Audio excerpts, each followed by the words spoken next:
Nampak tu baik yang mata ni ku anak. Biar tak tahu ayah. Tahu nama? Amo makan mie goreng ni.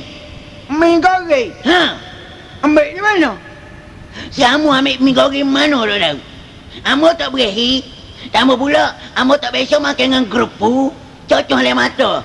Tu tubik air mata tu. Lepas tu?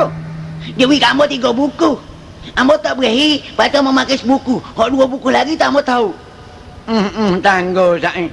Kalau lahir padamu anak saudara makan mie goreng, ingatlah pak saudara ni berahi. Bayar berehi mie goreng bayar.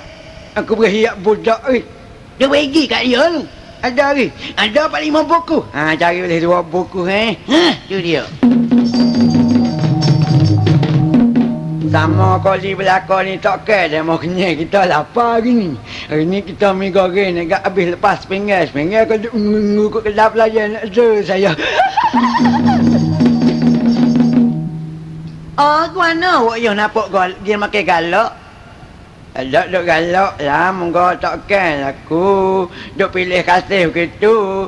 Syait bui, bayah tak boleh makan. Berapa dia awak yang kamu nak dengan aku? Nak nyusuk dah. Berapa dia kamu nak dengan aku? Awak yang cuba kamu cerita sebab aku duk tengah nak gusing, aku duk tengah nak marah, aku duk tengah duk amak abang mah peri perbuana.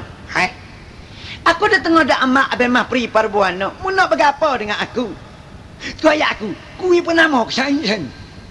Amba wui berapa? Takkan Syait tak bui. Tak boleh sepinggan, mari 2 pinggan aku. Berapa dia kamu nak dengan aku? Mie goreng. Oh, mu nak mie goreng. Mu nak cuma mana? Tengok keadaan lah. Kalau Syait sepinggan, bayar 2 pinggan. Kalau Syait 2 pinggan, bayar kena 4 pinggan. Ini dia awak yang ini dia. Tak syai dah.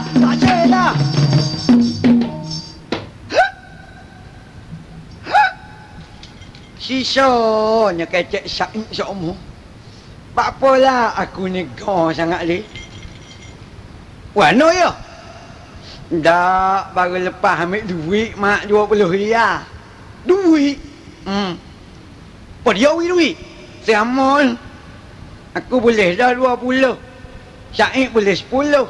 Papa aku. Bunyi kata mu dia nak duit 30.